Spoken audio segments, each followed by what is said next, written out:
excellent to each other. Party on. We're back with another Legacy League, and today we are playing Murktide Tempo Esper. That's right, the Esper variation. And the reason we're playing Esper, of course, is because we want our beautiful Swords to Plowshares, the Immaculate Removal, first conceived in Alpha. And we want to be able to also play Psychic Frog, the perfect creature that will undoubtedly get banned in December. But until then, we're riding the frog on his back, just like we were riding the Get-To monster. All right, so let's take a look at the deck. This is a balls-to-the-wall tempo deck. We are trying to disrupt our opponent, get a Murktide into play, and hit them repeatedly with the Murktide until they dead. So we are playing the best creatures in Modern Horizons 3, Tamiyo and Psychic Frog. We've got a Brazen Borrower as an additional threat and also one of the reasons this is in here is because if you look at the mana base, we're only playing one basic island. So we need to be able to have something we can do if we draw our entire deck with Tamiyo that can clear the path for us to be able to use our mana. So if they have a Blood Moon, they have a Magus of the Moon, we need to be able to get Brazen Borrower to bounce that permanent so we can cast our win condition, which will be a Murktide or a Psychic Frog. Then the rest of the deck is dedicated to interaction. We have 6 removal spells, main deck. We have a ton of stack-based interaction. We have 2 Thoughtseize. We have a Spell Pierce. We've got 2 Stifles, 4 Forces, and the full boat 4 days. You know how I feel about playing 4 days. I say generally play 3, but we are really, really going for like the full tempo. And on that note, we have 4 Wastelands. So 19 lands, which I think if you're going to play 4 Wastelands, if you're playing a blue deck, you want to have 14 to 15 initial blue sources that you can just get into play immediately. So we're not playing any Surveil lands. We are playing 3 Tundras and 3 Underground Seas. So 7 total fetchables, and then we're playing 8 fetches. So 8 fetches. Wait, is this 8? Yeah. So 8 fetches, 7 fetchables, 4 Wastelands. That's our mana base. Now, let's take a look at the sideboard. Sideboard, because we're playing white, we get the really good white sideboard cards. Containment Priest is really good against Painter. It's really good against Reanimator. It's really good against Dredge. It's really good against Death and Taxes. Like any deck that's playing creatures without paying mana for them, it's good against Show and Tell. Prismatic Ending, really good against permanent-based decks. Like it's good against Death and Taxes. Really good against Painter. And it's also removal spells number 7 and 8. If we go up against Delver, we can exile their Delvers and their DRCs very easily. 1 mana for 1 mana. We have Lavinia, which is a strong anti-combo card. We have Null Rod, which is a strong anti-combo card. We have Surgical, which is a strong anti-combo card. And then we've got these 2 Orcish Bowmasters that can come in to punish control decks. Then in terms of stack-based interaction in the sideboard, we've got these 3 Consign of Memories, which are not only really good against Eldrazi, which is their intended purpose. I believe this is why why this card was printed in the same set as all the powerful cast trigger Eldrazi. But it's also very good against decks like Karnforge, which we'll likely face. Then I've got a Hydroblast out of respect for red. I've got a Dress Down, also out of respect for the Ancient Tomb Urza Saga decks. And we've got a couple Force of Negations. That's the deck. As always, we are going to play a full 5 rounds. And I encourage you to leave comments with any thoughts you have. If you observe me missing lethal, if you observe me misstacking a ponder or doing anything that I didn't catch, and you're like, whoa, be excellent, you just made a mistake. Please get the timestamp and then comment and just say like, hey, at this time, you made this mistake. That is incredibly helpful for me. It's incredibly helpful for other people who are reading the comments while they watch. People don't watch Be Excellent because they want to watch like a world-class, like, pro tier player. Like definitely watch like Andrea Mengucci's channel if you want to see like an expert at work. If you want to watch a scrappy kind of like Little Mac character going up against the big bad Mike Tyson and gradually working his way up through the, Magic Pilot progression, tune into my channel because I'm going to be very vocal about all the different decisions I make, and I'm going to err on the side of learning. And I hope you'll learn alongside me. That's the name of the game, is learning how to get better at Magic the Gathering, specifically Legacy, specifically playing control decks with Brainstorm and Force of Will in them. All right, I'll see you in round 1. All right, we're back at round 1 against a likely Moon Stompy player or Mono Red player. This is a great hand. I'm going to keep it. We've got a Force of Will. We've got lots of blue cards to pitch. We've got the ability to get our basic island if we want to. Devourer Destiny. They are not on the deck that I thought they are. They're on a similar deck, which our hand is still pretty good against. So Murktide is really strong against Eldrazi because it's hard for them to exile it. Devour can definitely exile it, but we're going to try to get Murktide out and hitting them before they get up to 7 mana to cast Devour. We'll see what they exile. All right. It looks like they've got It That Heralds the End, Chalice, and Eldrazi Repurposer. And they played a snow-covered waste. I've never even seen this. Okay, cool. I didn't even know they made snow-covered waste, but they have snow-covered for every other basic land, so that makes sense. Okay, we drew another land, which we're not super-duper happy about. I think we just get our Surveil land here. Brainstorm unlocks our hand pretty well. Brainstorm plus fetch. So if I'm not going to wait around to try to draw the Brainstorm. I am going to Surveil here. If this is Glaring Fleshraker, this doesn't actually affect our hand at all. I'm going to let it resolve. All right, I'm going to go get our Surveil land. Oh, we don't have a Surveil land. That was embarrassing. Okay, I forgot we didn't have a Surveil land in this deck. Okay, so yeah, wow, another land. Okay, so I'm going to go ahead and play out the Frog here. The Frog is I'm going to discard cards aggressively. I think I'm going to go full Protect the Queen with the Frog here. Because Frog can get in quite a few times before. So let's see. We may have to do some combat math. Oh no, my old nemesis, combat math. So if we pitch everything but the Force of Will, oh wow, they've got 1, 2, 3, 4, 5. They're actually really close to being able to cast the damn Devourer of Destiny. And unfortunately, there's nothing I can do to stop that. Chalice will stop my my Stifle. Okay, they're not doing anything. This tells me they probably have Kozilek's Command. Okay, so the question is, are these lands actually valuable, or do we just want to pitch everything? My thinking at this point is pitch everything, except for the Daze and 1 Murktide and the Force. Yeah. So I'm going to go ahead and go to combat, and I'm just going to pitch a lot of stuff here. And I am fully aware that this is probably extremely dangerous. 1, 2. So this is 1, 2, 3, 4, 5. Oh, they're doing something now. Why are they doing it now? Kozilek's Command? Well, I applaud your discipline in keeping that mana up, but I am going to force pitching this Murktide. Okay. The counter goes on it, and then I'm just going to discard this as well. We're going to hit for 4 here. We're going to draw a card. Yeah, and then I'm going to cast Murktide. And then we're probably not going to cast any more spells for the rest of the game. We can always pitch the Ponder if we need to and make this bigger.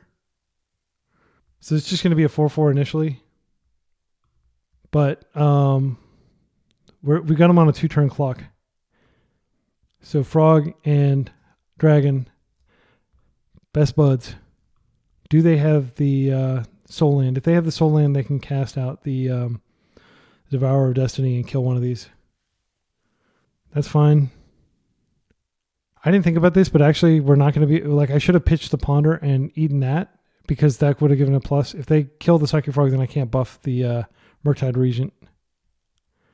I have to draw a card, so I can have 3 cards to be able to do that. This Devourer. Kozilek's Command. I don't think the Lotus Petal matters, but it might matter. I am going to daze this. They're going to pay, and then I'll just discard the Ponder. Yeah, this sucks. So that really does slow down our game plan here. Fortunately, we do have something that can attack in the air. But Devourer of Destiny is almost certainly going to arrive in time to stop our party. I don't think we pitched anything important. So I will play this out, and I'll just attack, and we'll F6. Yeah, it would have been nice to be able to get extra damage, for sure. They played very disciplined, like playing around days. Both times they Kozilek commanded. Yeah, I'm dead. Like they're going to be able to exile this. They're going to be able to waste me. I have another land drop, but it's going to be too late. They're going to have a 7/7 in play. They're just going to sacrifice these. Yep. Doesn't even go in the graveyard. Okay. I mean, I'm trying to think of cards that can help me here. I don't think there's a lot. Yeah, I'm just going to concede. I don't think there's any point in showing them more of my deck. And I know pretty well what they're playing here. All right. So let's think about that. It wouldn't have mattered. Actually, none of my decisions mattered there because the cards I pitched were just a bunch of lands that wouldn't have mattered anyway. And I could have forced Chalice, but I don't think that was the right play. We had to force this Kozilek, and then we had to force the other one too. Or we didn't have to daze it, but I felt that dazing and restricting their mana a little bit better. All right, so yeah. And even if I had been able to daze the Devourer of Destiny, it wouldn't have really mattered because Devourer of Destiny, it's the exile trigger that is the brutal part. Dress down doesn't do a lot. Lavinia can actually stop some Kozilek's command shenanigans, but I don't think it's good enough. Null Rod's not good enough. The only cards I'm considering bringing in would be Bowmasters, and I don't know that they're good enough. Actually, I think they're pretty bad in this matchup. Let's talk about cards we should bring in. I don't think the Prismatic Ending is worth playing, even though it does stop Chalice. I guess it could, in a pinch, hit like a Glaring Fleshraker. So maybe I leave one in. Stifle is pretty bad in this deck, in this matchup, because it just doesn't hit a lot. And Spell Pierce, like really the only thing you can hit is Kozilek's command. So I would probably take those out. I think it's safe. Actually, now that I see that I have these now Spellbombs, which MTG handily puts at the very bottom of the screen where I always forget where I don't see them and I forget to scroll down. I guess it's just sorting like, I'm not sure how it's ordering. I guess it's ordering by type or something. Maybe I could just fix that by doing this. So now we do have a couple slots. I think Stifle's not it's pretty bad. Yeah, it's pretty bad. I think I'd rather have Bowmasters just because it can do damage. Yeah, I think these come in just as an additional like chump blocker damage thing. Sometimes this can like sneak in and kill a Glaring Fleshraker. Being able to kill, it's pretty bad. It's pretty bad. I think I'd rather have the Stifles in. No, Stifle gets hit by Chalice. I'm going to take... No, I'll put a Prismatic Ending in. Okay, I'll do like that. Actually, I'll just do all my Prismatic Endings in. Yeah, last minute indecision here. Okay. It looks like our list is going to be submitted. So we are keeping all our soft permission in, even against their Stompy deck.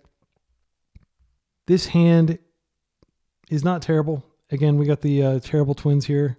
We don't have any early game plays other than potentially... Yeah, I mean, it's got a Wasteland. It's not bad. I'm going to keep it. So my plan is to plow their first threat, then Psychic Frog, and then discard some cards to Psychic Frog and Murktide. Very simple linear plan. When your opponent plays a simple linear deck, you kind of it forces you to kind of play that way often. Eldrazi is just one of those decks that, like, if the game continues to go on, they will eventually beat you just because they have cast triggers and you can't really counter them.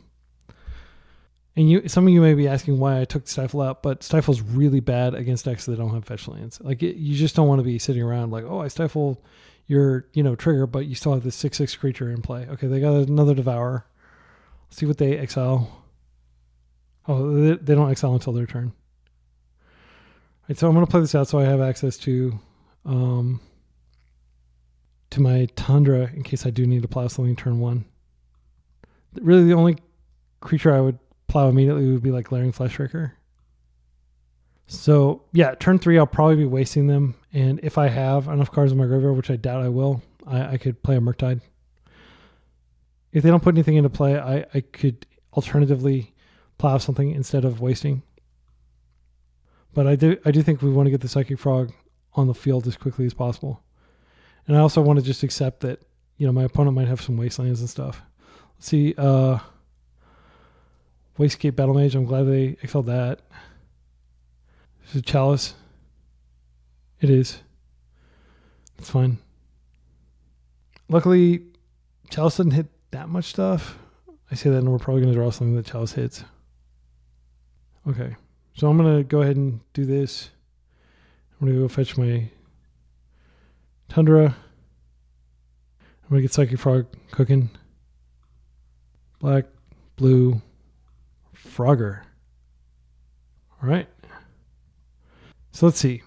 If we get an opportunity to daze something, that'd be amazing. I will use my dazes early and often here. If they soul land into Kozilek's command, I can daze if they're trying to get rid of my frog. Okay, Glaring Fleshraker. I'll just daze this. They might have the Elvish Spirit Guide, which is okay, if true. All right, that worked. At this point, I think we do take a turn off to waste their Ancient Tomb. Now I'm going to attack. I'm going to discard a Tundra.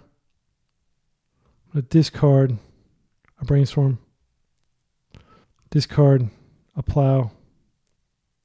Yeah, that's 4. And then next turn, we need the Island and the Merc. See what we draw here. Brazen Borrower is a good card that we can definitely deploy.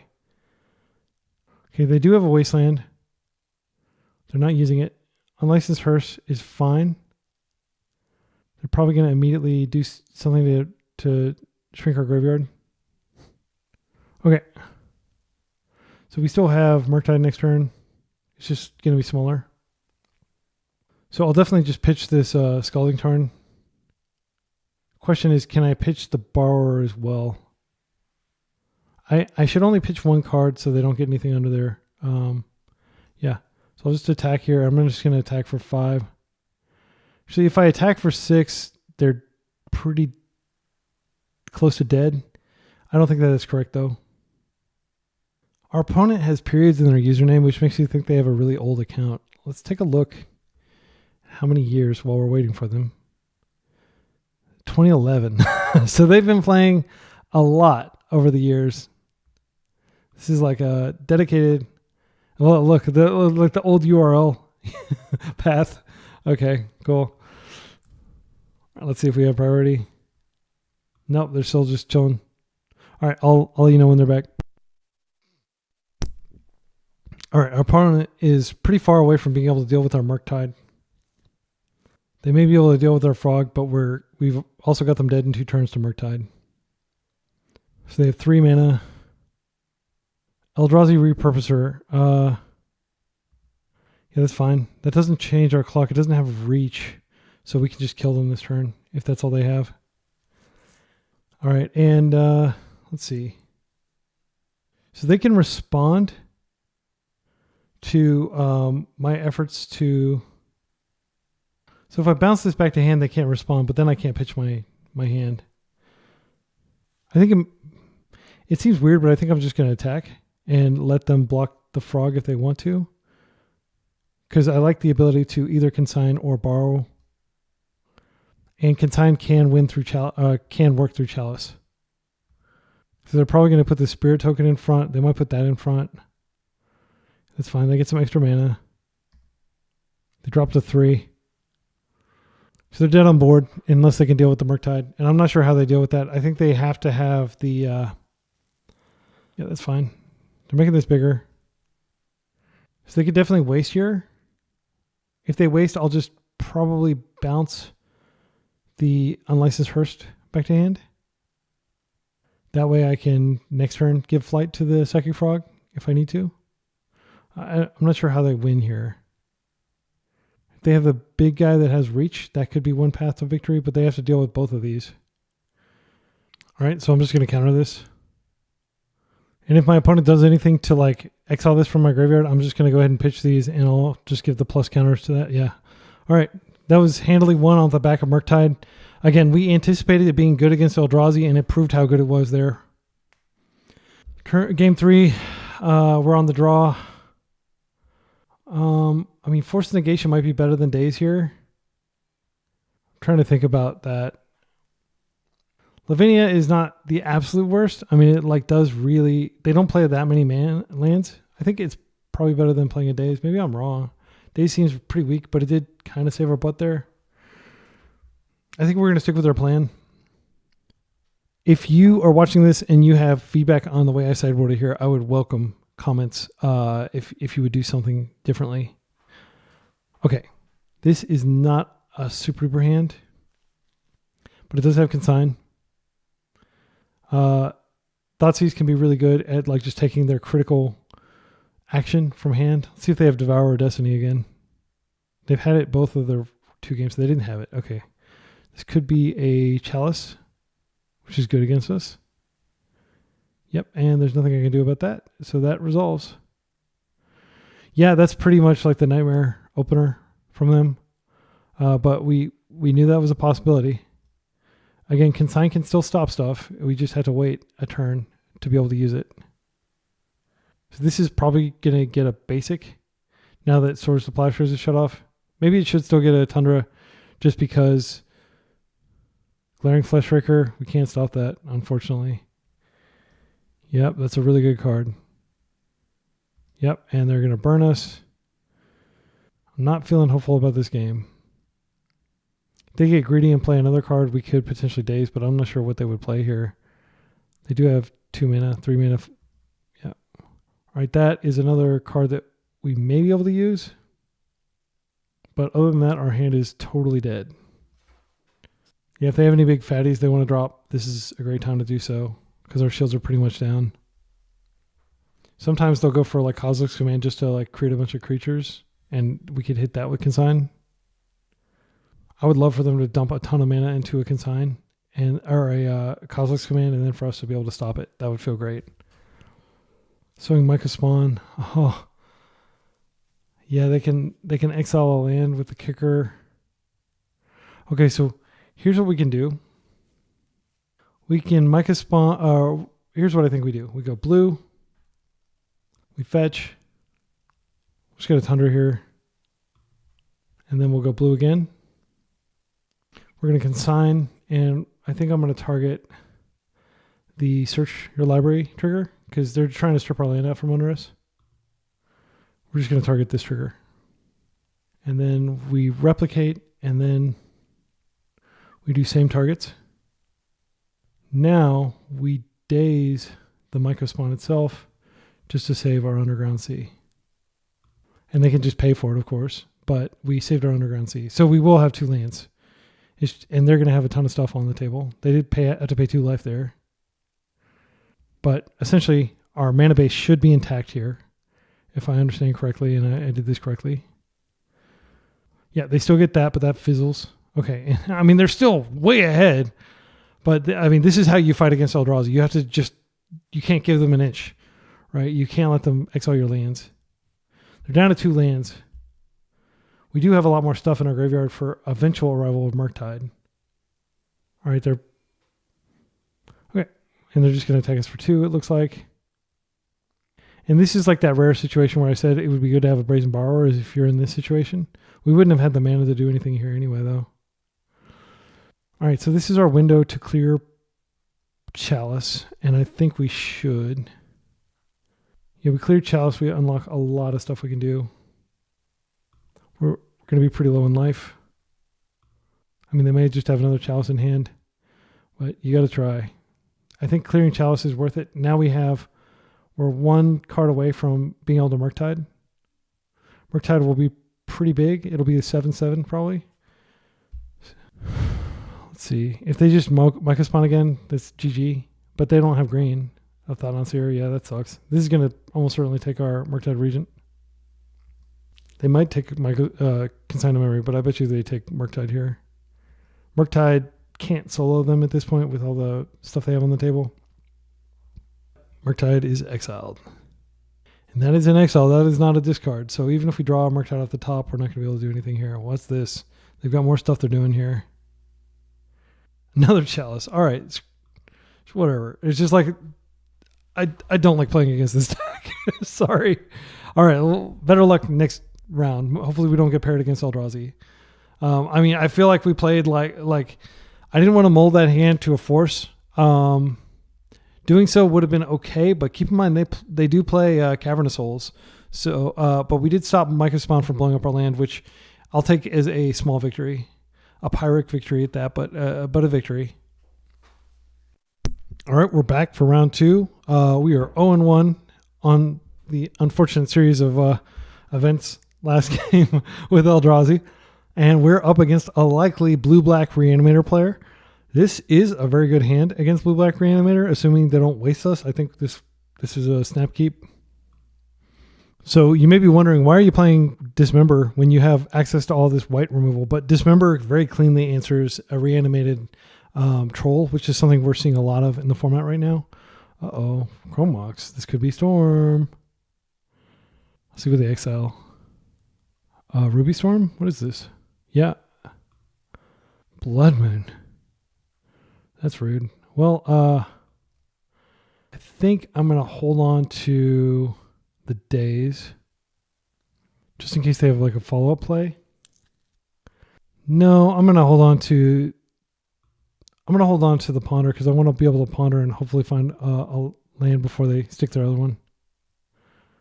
All right, and Ponder, we're not going to be able to find a Force of Will off this. You know, I really don't like doing this, but if they don't have a follow-up land, we could buy a few turns with this. Yeah, I think, sadly, I'm going to go for this. And leave a comment if you think I'm about to get blown the heck out as a result of that. Our Gemstone Caverns, not the best of lands. They are really all in on Blood Mooning. You turn one if they're playing that card. That card is atrociously bad in my opinion. Okay, so it doesn't really matter which one we play. I think I want to play the Tundra because I don't think they have Wasteland, and I do want to get my basic island into play, and I would like to be able to do that and also have Plow Up. This is another waste. Stifle's not the best. The problem is we waste them. Okay, they're wasted, but like they just eventually draw into a soul land. They have 8. I don't think we keep this. I want to fetch, and I want to find a Brazen Borrower. Psychic Frog's a good pickup. Psychic Frog can solo their deck if we resolve it. We just have to see if we get to resolve it. Magus we have covered. Okay, so they are exiling cards. Whoa, that's a lot of freaking mana. Damn. All right, well, actually, I think we're reasonably well set up to deal with that. And that is also going to get our basic. So my plan is plow. No, I can't both plow and dismember. I think what I'll do is I'll probably dismember this. Am I going to dismember? I'm going to ponder first. They got a mountain. So their hand is mountain right now. I'm going to ponder because if I do find a way to get basic island, I want to get it out. And then I can just dismember instead of plow. I'm not worried about my life total because if we get to a situation where life total is the thing I'm worried about, the game's probably already over. Okay, client. Are you going to let me ponder? I've never seen it stall out in this specific way. Oh, because I'm in my freaking upkeep. Sorry. Okay, and there's the island I wanted. So I can kind of have it all. I can go get island. I can ponder. I'm going to do that first. And then I'll just plow. I can hold Dismember. Dismember is better because we don't have to pay life if we plow. And we can use Dismember if they find a Magus of the Moon off the top. So next turn, I will be able to...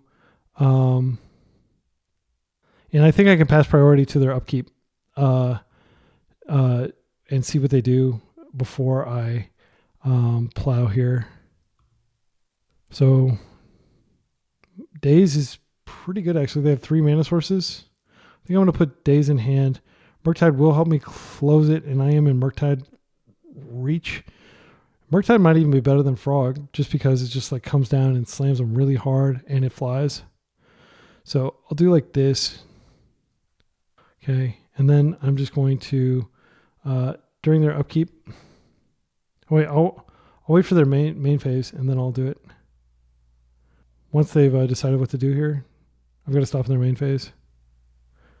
All right, and if they forge, then they did go ahead and scry.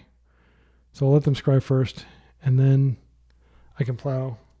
Yeah, I forgot this triggers during the upkeep. I thought this triggered during the Main phase, beginning of main phase like sagas do. I guess it's upkeep, but it's been a while since I played with it. All right, let's go ahead and get rid of it. Guess what? You're going to gain 5 life. Broadside. How about we say no thank you to Broadside? This to hand.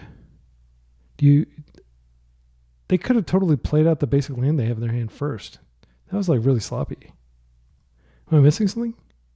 Oh, did they play their basic mountain last turn? Yeah, triple or double Simian Spirit Guide. Yeah. Okay, so now we've got the Murktide. I think we just stick it. I will be amazed if they have something that can deal with this.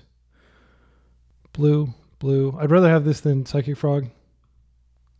1, 2, 3, 4, 5. Assuming they're playing Chalice and not playing main deck Dagon, I think we're probably cool and that we're going to win this. But it will take a few turns. But I'd rather be hitting for 8 each turn than 1 and then 3 and then 5 or whatever. They get a treasure token, which would have helped if they'd had it last turn for the days. I'm no longer worried about Broadside Bombardiers. We can easily erase that. Pyrogoyf. Deals damage equal to his power to any target. So they're probably going to deal it to us since they can't hurt our Murktide. All right, we'll take it. Yeah, I didn't think about this, but I probably didn't need to get the island because now I don't get any benefit from hitting that. All right, so options. I think we just go ahead and play out the frog and we nuke the Pyrogoyf. In fact, I'm going to attempt to nuke the Pyrogoyf first just because I may not want to... No, I'll want to attack either way. Yeah, I'm going to go low to do this. And then I'll just play out my Psychic Frog, I guess. It doesn't really matter. I can get my Psychic Frog flying to do extra damage. I think I'm going to do this. This might seem crazy, but I just want to maximize the damage we're doing to them. 1, 2, 3. Okay. My Murktide is bigger, and it is going to hit for 10. My frog is bigger. Let's go to combat. And I'm just going to put the counters on my frog. Well, I won't get them yet. I'll get them next turn. But when I get them, I will put them on the frog just to make the frog a little more durable. Yeah, unfortunately, if they have a follow Pyrogoyf, they are going to be able to smoke my Psychic Frog, right? Yeah, they will be able to, but it shouldn't matter because I'll hit them for a lot. And they're not going to be able to, unless they have a hasty creature, they're not going to be able to get the... so if they have Broadside, okay, they just concede. If they had Broadside, they could potentially attack and throw this at me, but it's still not strong enough. They can't kill the Psychic Frog with throwing a Mox. They'd have to have something more substantial to throw. So yeah, that was good. Were we on the play? Yeah, we were on the draw. We beat Moon Stompy on the draw with a blue deck. That's good feels. All right, so Daze is pretty terrible against her deck. Lavinia is not bad. It does stop some of the stuff they do. This is really good against initiative strategies. Consign is not great, but Hydroblast is very good. Force is good. I think ending's good. Just ending a Mox is not bad by any means. Containment Priest is not terrible because if they're playing Fable and stuff, we've got a lot of possibles. Let's talk about what we actually want to do. I think we take out the Dazes. I think we definitely want to take out the Stifles. I would argue Tamiyo is pretty bad here. She can't do damage. She can't take the initiative. And we don't need any graveyard hate. Thoughtseize does damage to us. It potentially collapses their hand if they have a slower hand.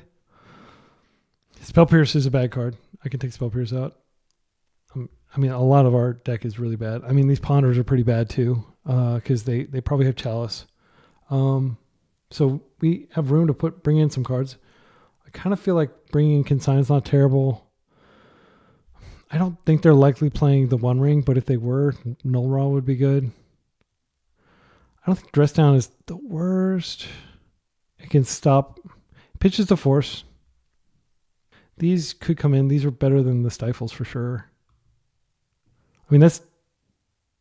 I think this is like the most What did we board in? We boarded out 13 cards. So this is like an almost complete post-board transformation, but I think I'm here for it. Let's do it. That's like the most cards I've ever boarded, I think. I've never boarded more than 13 cards. Like maybe this is tied for the most. Like there were some matchups. If you look at my old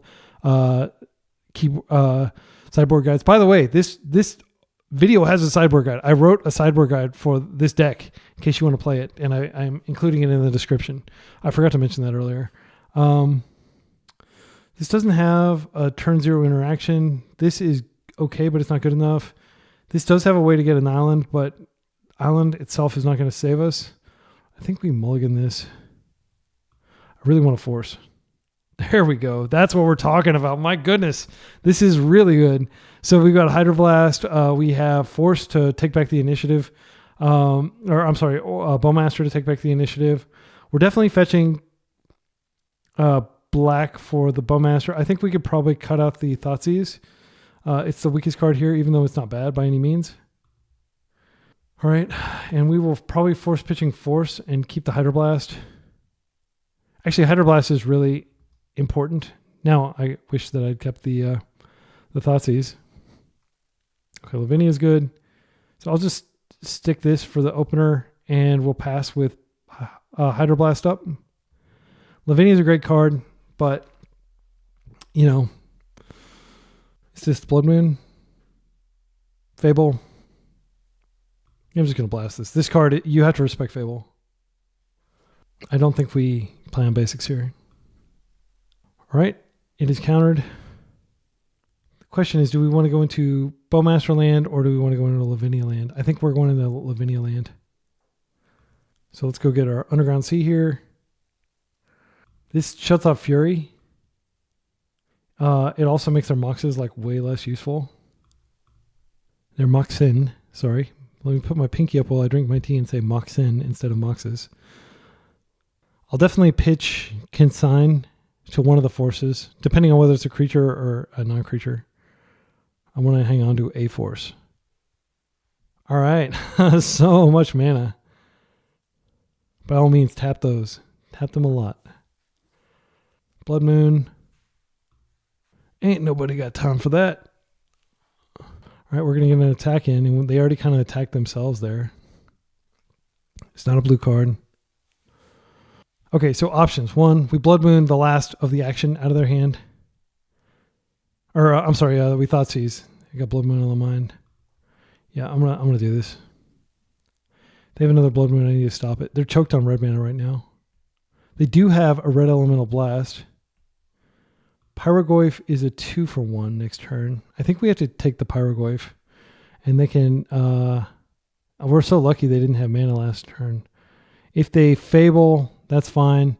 They may just ignore Lavinia for a turn because it stops them from doing anything. If they Fable, we do have Bowmasters, which is famously good against Fable of the Mirrorbreaker.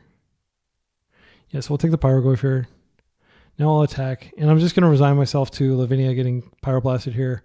But she's taking one for the team. She's doing 2 damage. And we'll see what they draw. If they draw another Blood Moon, that's probably GG. Pyrogoyf is 5-6 right now. My goodness. Okay, they drew another City of Traders. They drew what? How did they draw the One Ring? Oh, they already had City of Traders in their hand. Sorry. Yeah, I mean, that's a good card, but Bowmasters is coming for you. Tap that thing at your own peril, especially with your mono Ancient Tomb mana base. They're probably going to go ahead and go for the Fable here. They're not going to go to... Wow, that's so defensive to not just play it out. I guess they know that they don't have to attack here. Okay, so I'm going to pass. No point in attacking. I suspect they'll probably blast. And then we have Bowmasters, which will quickly do them in if they are tapping their One Ring. All right, let's do it. This cannot be blasted. Let's hit you with the little thing. All right, that's a Basement Jack song that's really good from like 20 years ago. I think it's called The Spot. It's off their Kish Cash album. If you're a music enthusiast. 8 life. You are going deep, my friend. Your mana base is going to be very painful to use. I'm going to wait for you to tap out of red before I attempt to force anything. I think we got this. The One Ring is a very scary card. They can't cast Fury right now. They could play a land and then cast it. If they did that, they would almost certainly have to use their red and they would be off blast. If this is the Fable, well, I think I counter whatever they play because they're dead on board basically. This is a potential blocker. I'm going to hit it, and maybe they have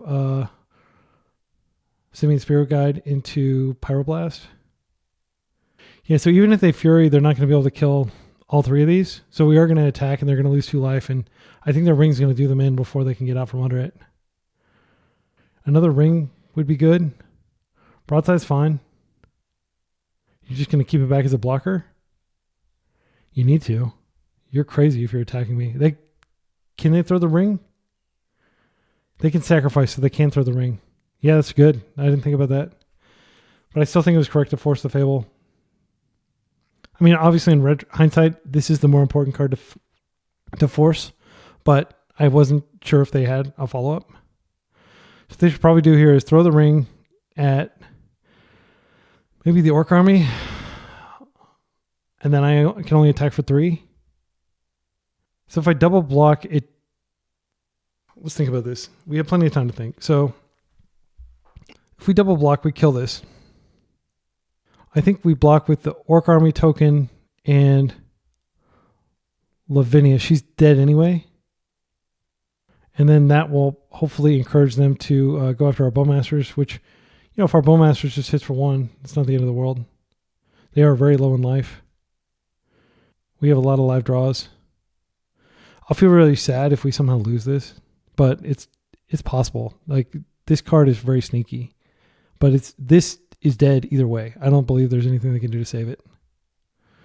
So they're throwing it at the army, and then they're trading with Lavinia. That's fine. She was dead to blue blast or red blast anyway. Now we're just going to hit for 1, but their mana base is not going to be kind to them. They have nothing going on their side of the table.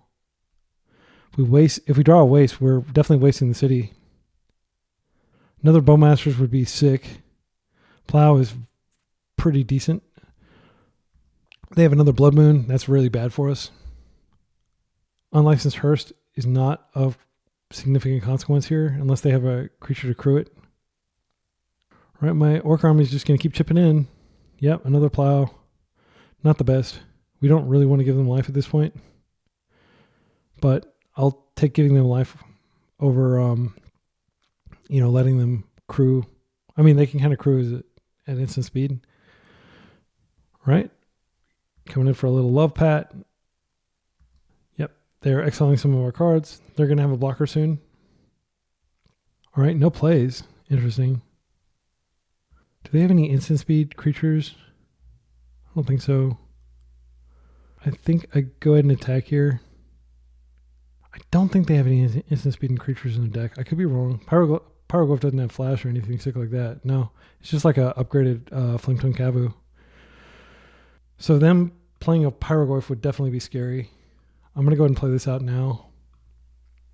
And by doing so, we're kind of abandoning our ability to plow and get rid of their hearse. But this can fly, and I will be exiling cards from a graveyard if they attempt to exile again. There's the Pyro. They're at 3. Them exiling cards from our graveyard is bad for us in the sense that it does reduce the likelihood of us being able to win with Murktide. This Orc has been so strong. Just going to go ahead and attack. 2. Their tombs are completely shut off now. Land. Pass. Got double Plow up if we need it. If there's a game 3, I might... No, I did bring in Dress Down, but it's worth noting that Dress Down can kill if they activate this. They're just looking for a creature. They're probably very frustrated that they're not finding a creature. Okay, we do have movement. Okay, the legend roll in their City of Traders. The only card with a built-in legend roll on every land is a legend. That's fine. I would so much love for them. What did they put back here? A Fury. Interesting. They could have Furied at some point to just kill this. I mean, that'd be pretty sad, but yeah. This is a big boy. All right, and they're going to get to hit us with the unlicensed hearse here. They are going to hit us, I presume. No, they're going to hit that. Okay, that's good. I mean, man, this guy's taking a lot of grenades for us. Now they're going to probably activate hearse. And I am going to go after the Pyrogoyf instead of the hearse. I'm just going to take the hearse hit. And I've got a second plow in case of desperation. But the Pyrogoyf is more pressing. Is it more pressing? I think it is. They gain less life. Yeah, I think it's correct to go after Pyrogoyf here. Because the hearse just stops attacking after this. Unless they have another land. They've got one card in hand. They've got so many dead cards in their deck. I'm going to go ahead and do this in step. Just to be mana efficient. I guess I could have waited. Because I might not would have given them life that way. Force of Will is a pretty bad draw. Alright. So we're just in a holding pattern until we can find a creature. Okay, they didn't find a creature there. I took Tamiyo out, so I don't have a high density of creatures in the deck. It's fine. They are managing our graveyard very effectively. Okay, well that's good for next time. This is a grinder. I definitely could have plowed there and then plowed the Pyrogoyf and then have a shot at eventually having a Murktide. But now, like, my dreams of having a Murktide are probably over. And the next creature that comes in, I do have to hit the hearse. So yeah, it was probably a mistake to not just hit them both. Give them a whole bunch of life. I think if I lose, that'll be why I lost, is because I didn't hit the hearse with the Swords to Plowshares. Frog would be a really good draw here. Containment Priest is not bad by any means. So I can just instep her. Alright, they're putting mana in the pool. Red, colorless, initiative. They introduced the initiative. Is that good for me? Let me think about this. I don't think it's good. I think I have to force this. And my reasoning is, okay, they can immediately crew and attack us for like a ton, and we have to deal with that, and then we don't have a way to deal with the actual initiative creature. Yeah, I feel like I have to force this. This could be wrong, but we would need to draw a second plow. All this is cascading because of the fact that I didn't plow this earlier. Otherwise, I wouldn't have to force this, and I'd be in pretty good shape. Let's go ahead and get our Containment Priest out. They are at 5, so this is just 2 hits because they tapped their Ancient Tomb. So we just have to fade 2 more creature draws. But like even their Simian Spirit Guides at this point represent not death, but like life, I guess, because they're going to get a ton of life. I think it's worth to play this out because we could get into a Hardcast Force situation. That's more likely than this being helpful for feeding the frog. Okay, here comes a creature. Big one. Oh, the One Ring. Yeah, that's okay. Can't do anything about it. They can't use it. They went to 1. Now, that's a questionable play. Why? I guess it saves them for 1 turn from me attacking them. I can hold this, and then if I draw a force, I can play it out. All right. The question is, do they draw anything useful here? Plowing them is going to be very bad now if I have to plow this for some reason. Okay, they are drawing. So now I don't want to plow, I just want to block. I think that was wrong. I'm trying to think of like what circumstance drawing a card is worth dying. I guess they were like screwed. Either way. So Pyrogoyf is a good card. It can hit my Containment Priest. Yeah, that sucks. I think I lost. Yeah, it's sad to lose this game. I think I was playing pretty tight. It was just that one mistake. Like not wanting to give him life. Oh, they're hitting me? Okay, well that's not a good decision. It's not a good decision at all. They're going to die to their One Ring. They're going to crew this. This can attack. It doesn't have trample, so I just block and they die in their upkeep. So I don't have to plow. Unless they have another Pyrogoyf that they can't cast. Yeah, because the actual act of casting it is going to kill them. They would need a Fury here. A Fury could clear this. Okay. Yep, they scooped. We did it. Let's go to round 3. We're 1-1. All right, we're back for round 3. We're 1-1, and we're up against a player who is likely a reanimation gamer. They've chosen to mulligan, but we sadly have to mulligan this no-lander. This is quite good. This is good against pretty much everything, especially if it's like the kind of deck that's mulliganing. So here's what I think we do. I think we put one of the forces away, and we hope that that doesn't kill us. But the fact that we can Thoughtseize, that's a very proactive thing to do here. It's unlikely that we would need both of those and the Thoughtseize. They could just have like the craziest combo hand. Okay, Bloodstained Mire. Probably on some form of reanimator. Okay, there's the Underground Sea. Nethergoyf. It's already a 1-2, but it's fine. I have Plow in my deck. I'm not going to burn a force on that. Especially not into a likely daze. Nethergoyf, a card they're after my own heart there. So I think what we do here, maybe we hide the fact that we're on black. I don't want to use these Thoughtseizes at all against Nethergoyf. It's highly likely we're going to put something. So they're almost certainly on blue-black tempo. So I'm going to ponder here, and I'm just going to try to find a Plow. And I found a Plow, and I found another daze too. So we don't want the Plow in our hand. The Stifle may or may not be a part of this game. Actually, I'd rather draw a Stifle at this point than a... well, I'm going to draw them both, I think. So I'll draw the Stifle now, and then let's say they Thoughtseize me, they're going to see it, and they're going to have to play around it for the rest of the game. And it's also a good pitch to force. All right, and let's just hope they don't Wasteland me. But if they Wasteland me, you know, my Plow is a different land. Once I've gotten this out of play, I might be comfortable Thoughtseizing them. So I might Plow and Thoughtseize next turn. But I'll definitely Plow first. I'm not going to Daze a Ponder. Hopefully they don't have Wasteland. I'll wish I had Dazed a Ponder. If they don't crack their fetch, if they play a fetch and don't crack it, then I... Okay, but don't crack it. Don't crack it. Oh, it's too late. Okay, well, I'd rather them have another fetch than have a... And if they play a second Nethergoyf, I will Daze. Because I just can't have those piling up too much. I think I'll let this resolve. Nothing in my hand is worth protecting. You ever seen The Fifth Element?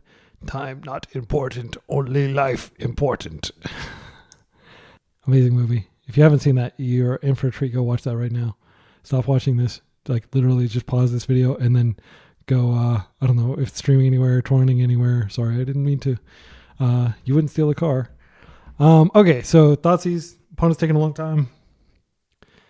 They're probably going to freak out that I have Stifle in my deck because everybody freaks out that I have Stifle in my deck. If they take the... oh, I'm happy that they took that. Okay. So this was precisely what I was saying. Like those little plays, like not putting the Plow in your hand, that makes all the difference. Right? Like I would probably lose here had I put Plow in my hand. All right, so now I'm going to draw the Plow. And Nethergoyf is going to be a farmer. And hopefully Nethergoyf's children and grandchildren will be farmers too. I'm going to go ahead and Thoughtseize now. No, I'm going to... The problem is... Oh, well, I have the daze. Okay, I'll Thoughtseize first and just see what they have in their hand. I just want to make sure they don't have like a force. Okay, they just have a daze. Fatal Push doesn't affect me at all. This is like barely relevant against my deck. Do I really want to take this daze? I kind of priced myself into it, so... Yeah, they do have a delta, so I'll just do this. Then I will just do this now. And they got some extra life out of it.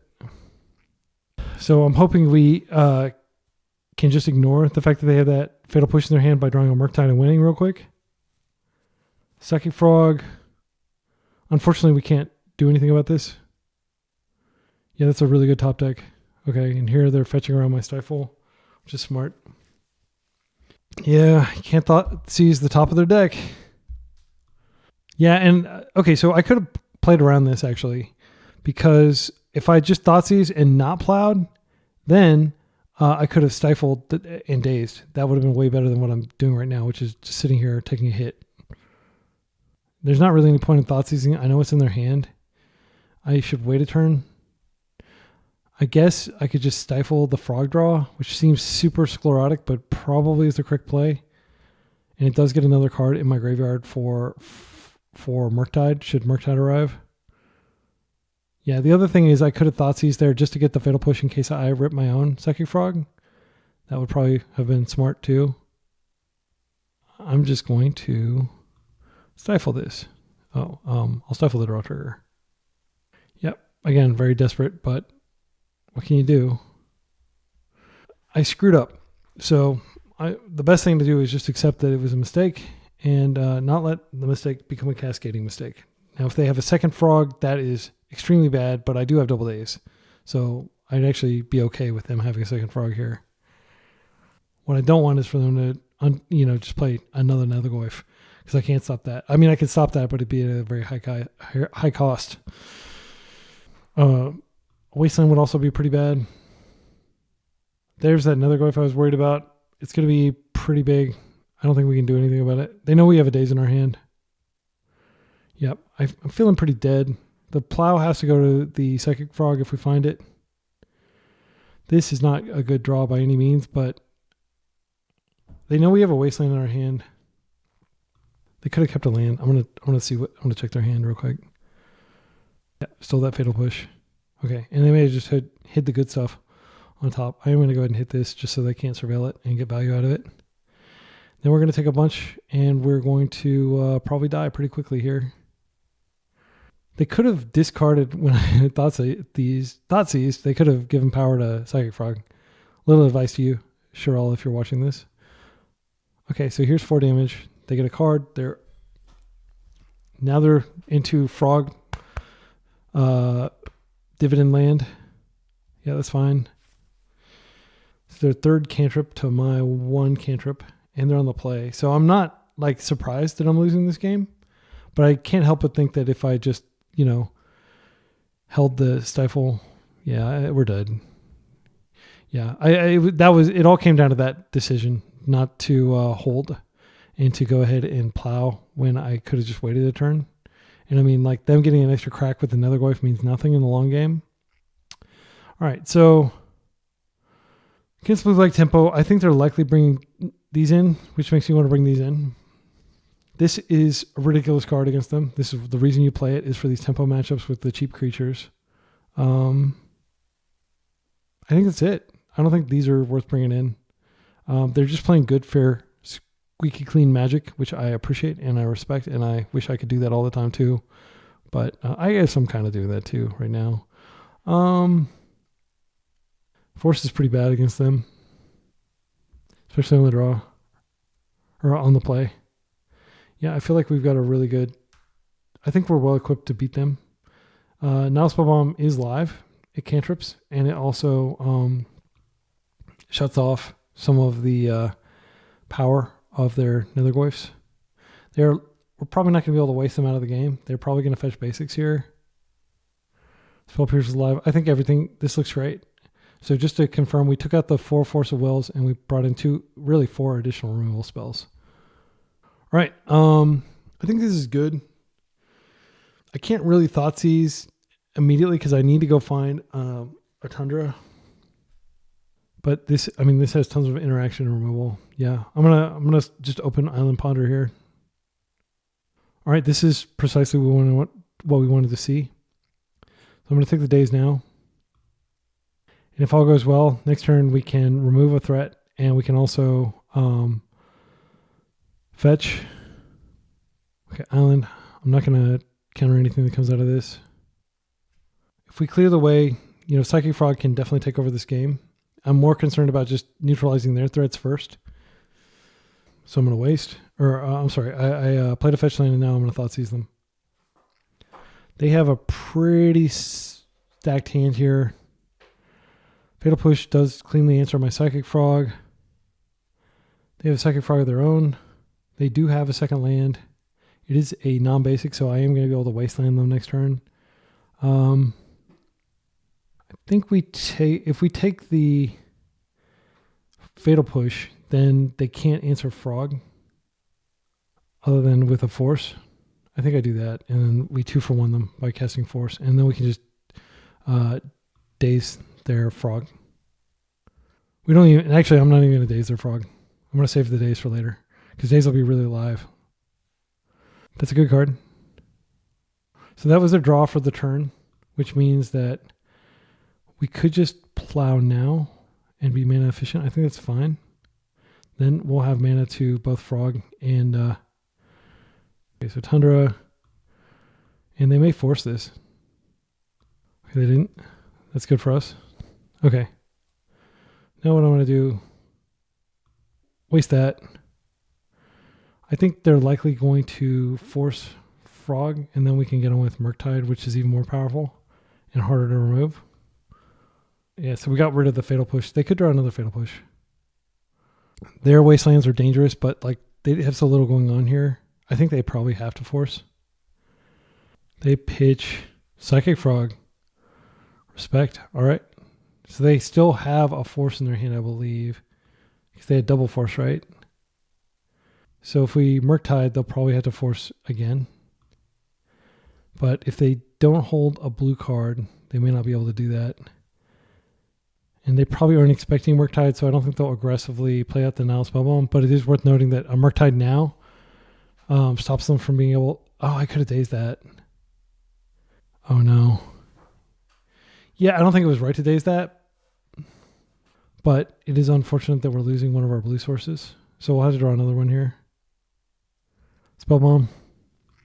Just going to play it out. And I'll pass. Their own Spellbomb is fine. If I draw the land, I can just use this, and I don't think they're going to do it without drawing a card. That would be extremely heads up with them. No land. Yeah, and I can't kill their Spellbomb. I'm just going to wait. And I think they'll probably likely exile our graveyard, which sucks, but we'll find a way to get Murktide out later. At the very worst, he's like a pitch to force. Well, we don't have force in our deck. Never mind. That's fine. So I do have Prismatic Ending on it. All right, so options. One, we can brainstorm, try to find a land.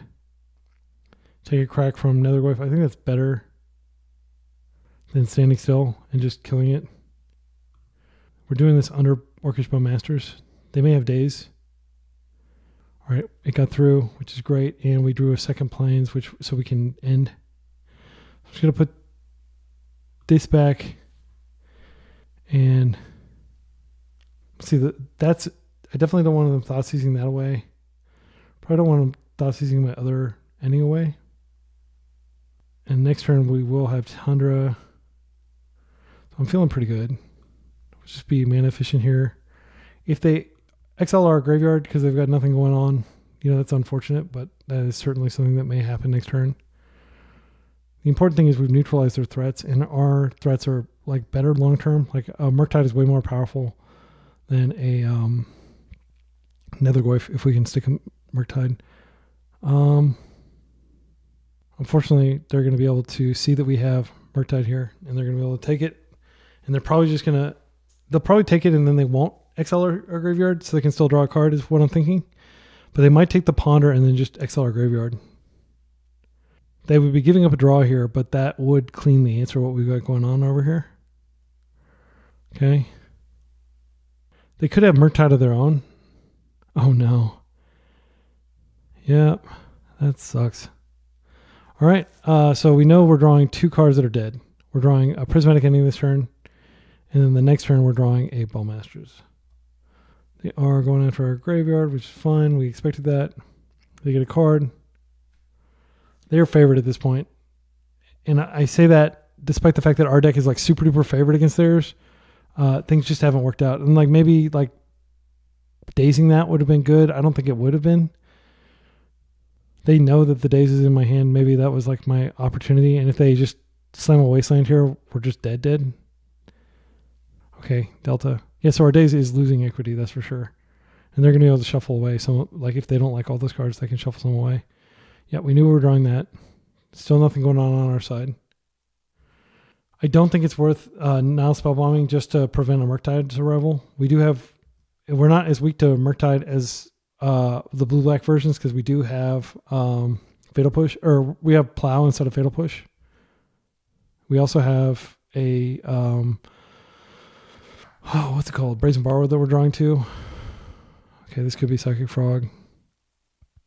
This is Murktide, so they do have Murktide in their deck. So we're dead in 2 cracks, I think. Yeah, that's a really big Murktide.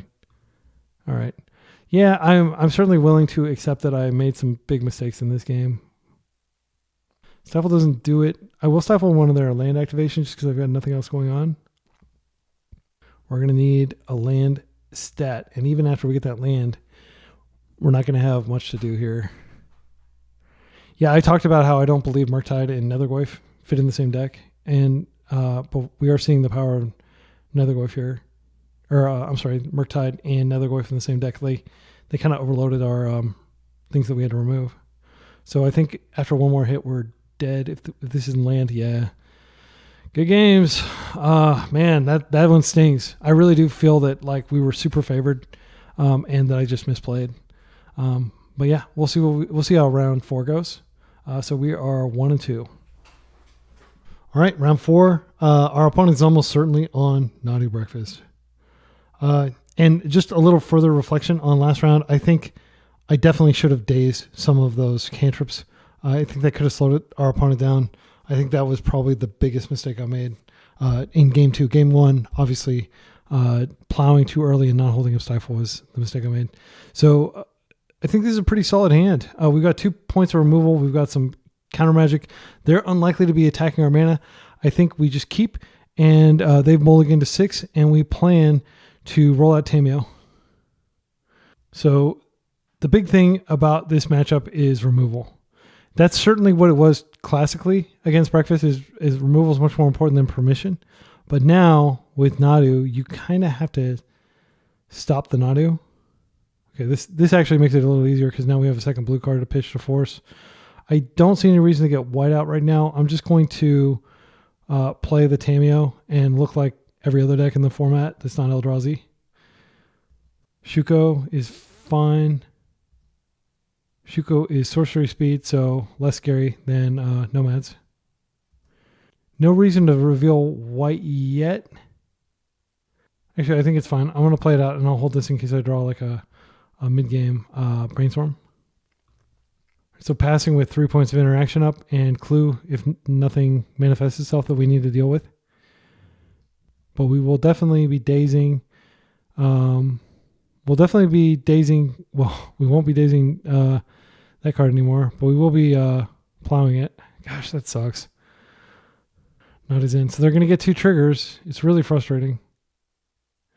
I think we go ahead and hit it now, just so they only get 1 trigger.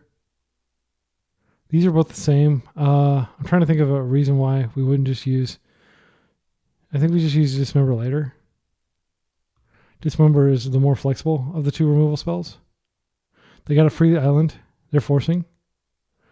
So now I can't... Because they got that free island, I can't even... Yeah, Daze is pretty bad now. I think I'll... Okay, yeah, we got it, but at a high cost. And they still got 1 more trigger. What do they get? Another land. My goodness, I'm really glad I got rid of that Daze. So frustrating. This card. I'm not complaining about Nadu right now. I'm complaining about this. Like, they never should have printed that. Okay, so... All right, let's go ahead and... Okay, Psychic Frog's good. So I think I'm going to do my typical land drop attack. They've got 1 card in hand, but they only need 1 card to win, unfortunately. Okay, so they didn't do anything. I think I do deploy the frog. And we have Dismember up as our sole point of interaction now. That's okay. They have nothing in hand. But again, all they need to do is untap Nadu, and we're back where we were a second ago. All right, they didn't have that. Let's make our clue. So, I think we hold and we just instep. Let's think about this. So, yeah, because this way we can Dismember and pay more mana. We're not going to be able to flip it this turn. I don't feel comfortable tapping out of range. Right, so let's go ahead and draw. Murktide's good. That can end the game pretty quickly. We're not yet in a position where we can end the game, though, because we don't have enough cards in our graveyard. So I think this turn, if I get a cantrip for sure, I'm going to flip her. I'm going to go ahead and attack first just to create the clue. Now what I want to do is I want to find a land off of this. I'm going to fetch first just because, as I said, if I like two of the cards, I don't want to have to fetch one of them away. So we'll get a second Tundra here. Just keep our white up. Oh wait, I have to, I'm going to do this first. Ponder. We have to find a land here if we want to flip her. We can flip her later with Brainstorm. This is good. So I'm going to take the Brainstorm and know that I have removal on top. Okay, and we'll just pass. I'm not so in a hurry to flip her that I'm going to Brainstorm her. At this point, I would like to Brainstorm in response to removal. Okay, and here, now that we're in the end step, I can draw another card.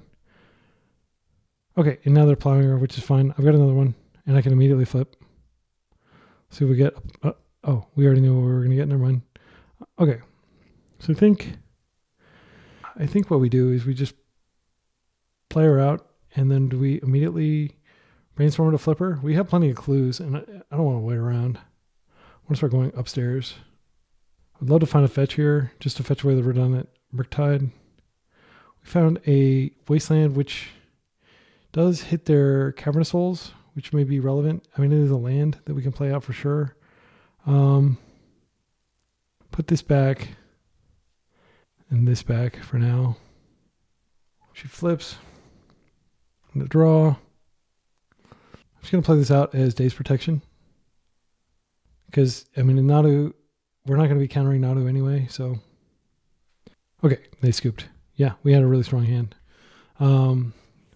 Ultimately, removal is the key to winning.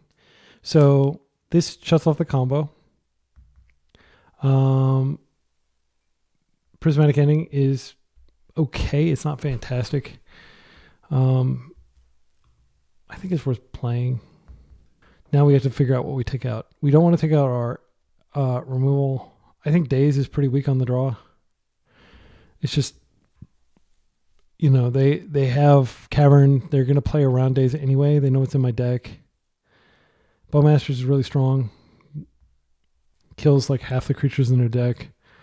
Don't want to get rid of the graveyard because that does stop the their graveyard strategy. Borrower can hit constructs if they're playing Saga, but it's not very good for anything else. I think probably Borrower is actually a cut here. It's pretty weak. Stifle's not terrible. Thoughtseize is quite good. They're not going after our mana at all, which makes me want to cut Island. Which means we could probably bring a Daze back in, just as a random one of Daze. By cutting Island, we could be screwing ourselves. I don't think that's the fight, though. Yeah, we're leaving one PE out. PE does deal with both Nomad and Core, and yeah, I think I'm on the slower strat. Like, just remove their cards as they play them. The scariest thing they can do is definitely Teferi, so we're gonna have to force that. And maybe I'm wrong taking out all the Dazes. I'll definitely put them back in on the play.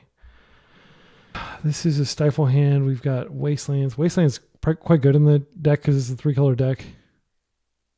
I think with Stifle and Wasteland, we keep this, and then what we do is we try to screw their mana. All right, I'm going to go ahead and waste that immediately. Unless if they put a land in the graveyard, I won't waste it. Okay, so I'm not wasting it after all. Now Spellbomb is quite good. I think we wait a turn to cast it, and that way we have Stifle up. And then if they try to turbo, we can prevent that. Shuko's fine. I can Prismatic End that once I find a land. All right, we didn't get a land. So options. One, we could just hold up Stifle and Dismember at the same time. If we played now Spellbomb, Dismember is pretty essential here because we don't have a way to remove this. If I just waste here, then they can't Nadu, but they could untap and play out the Cephalid Illusionist and win that way.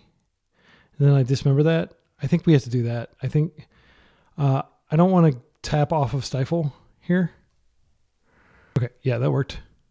I definitely could have done that during their upkeep. Maybe that was loose. Okay, so we have Stifle and Dismember up now. They may have days. Okay, there's the Illusionist. We knew that was a possibility. Now what I'm going to do is I'm going to try to dismember it. And let's see if they have a daze or a force. And if they do, they win. All right. We did it. We survived. Okay, now I'm going to definitely waste them again. And I think I just hold up Stifle again. Actually, no, I need to play with the Spellbomb. Because this prevents them from being able to win from like no resources, basically. If they have a fetch, they have a fetch. Doesn't look like they have a fetch. Well, that is super lucky. Can we draw land? I'm going to brainstorm. I think it makes more sense to brainstorm and than to be completely cold to everything. Flipping Tamiyo is definitely something we could try to do. We're not really cold to everything because they're 2 mana away from casting Nadu. So we're not taking a huge risk just playing Tamiyo out and then flipping her. And that might bait like a removal spell that they... yeah, because next turn I can brainstorm and flipper and get a clue. I think this is better. We are reaping the Wasteland dividend. We screwed them off mana and now is our turn to pressure. If you watch the video that I did yesterday, there was a game just like this where my opponent played Tamiyo and I didn't have any lands and I couldn't draw a land in time to affect change. And now, you know, I brainstorm. Worst case scenario, they like daze or something. There's no blue spell that kills Tamiyo, so she's likely going to flip. Okay, and we even found a Wasteland which I can play out. So we don't want this Tamiyo. Put this back. This flips. Plus her. I'm just going to put my opponent on notice that their next land is going to be wasted. They probably play a basic plane somewhere in their deck. Fine. If they don't fetch for some reason, I will stifle the heck out of it. They shuffle. They didn't find the land. That's so unlucky for them. I feel bad for them. Andrea Munguchi says, never feel bad for your opponents. But I can't help but feel a little bit bad for them that they're in this situation now. I could buy back removal. I think what I'm going to do is I'm going to start by pondering. Because if I can find a white source, then I don't even need to buy back removal. Yeah, there we go. These are good, but I won't shuffle this now because I would like to get that plow. But if I need to stifle, then I will stifle. And this Tamiyo is just going to win us the game, basically. Unless they can remove it.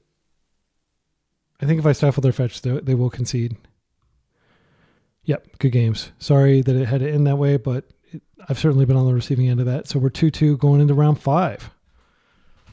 And by the way, these 2 victories against Moon Stompy and against they were decisive victories.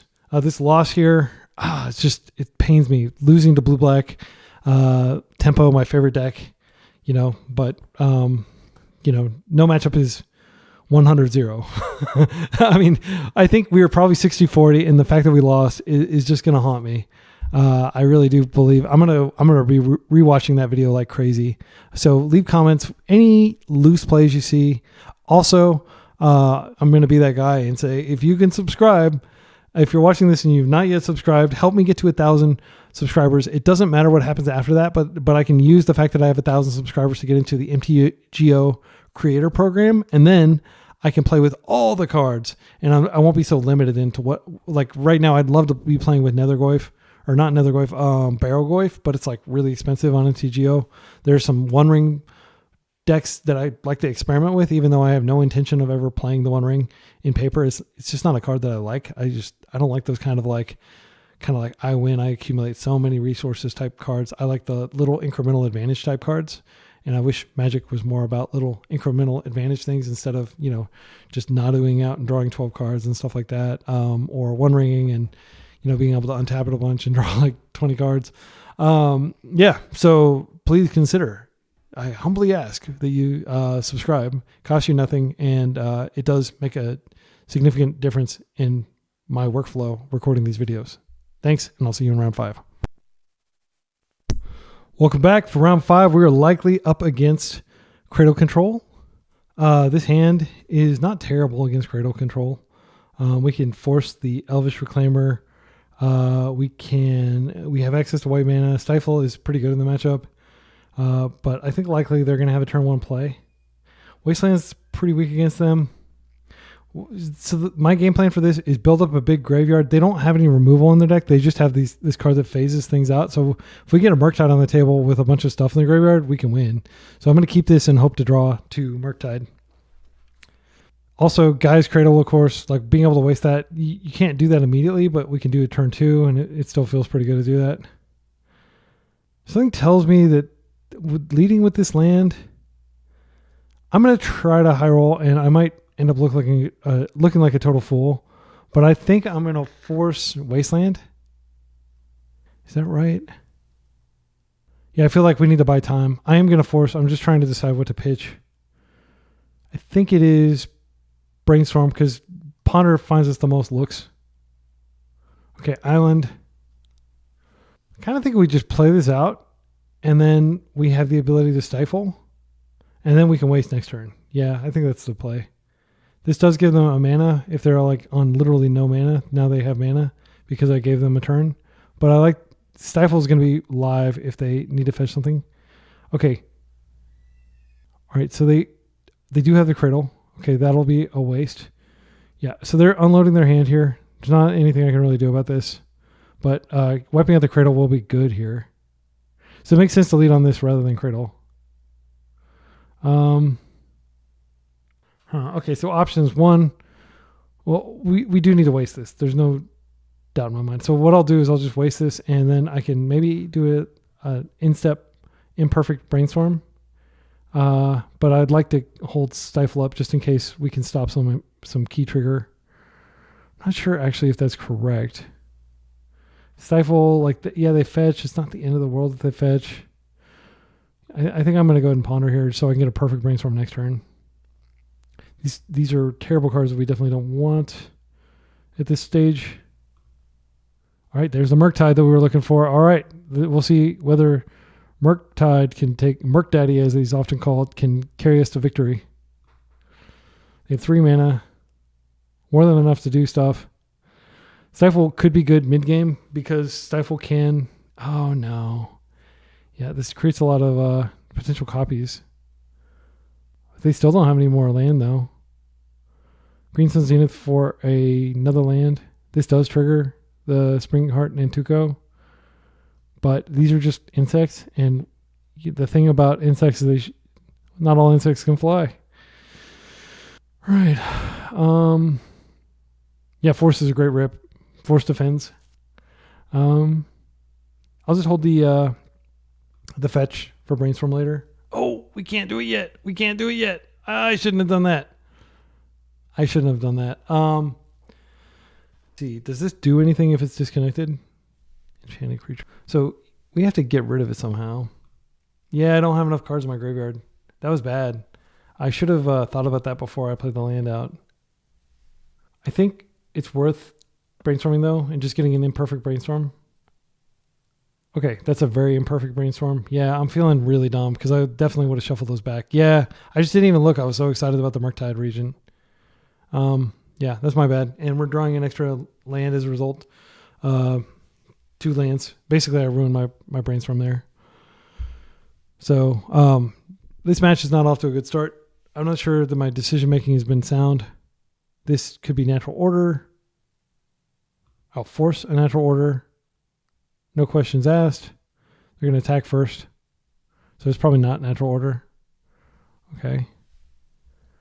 This could be Nadu. There are decks that look like this that have Nadu in them. I don't think it is. I think it's just Cradle control. Okay, natural order. I'm definitely forcing this. This does put the magic number of cards in my graveyard now. But I no longer have anything to defend. Yeah, we had to stop that. So that drawing that force there like a turn or two ago was absolutely crucial. And really we just have no ammo. Like this, we had to play this out. Do we have to fetch? I am gonna wait on the fetch. I'm just gonna play this out and I'll just exile my graveyard. I mean, we're winning on this will outrace them, I believe, but not by a lot. And every land they find puts more power on the board. So we just have to hope that they don't rip lands at this point, because they can copy the ignoble hierarchy and then they get exalted. Double trigger, brutal. All right. We don't have anything that can do tricks with this. We have 0 ETB tap lands in our deck because I just wanted to have perfect mana and not have to worry about like drawing tap lands on turns. Okay, so they got another insect. They don't have a Cradle though, which is a relief.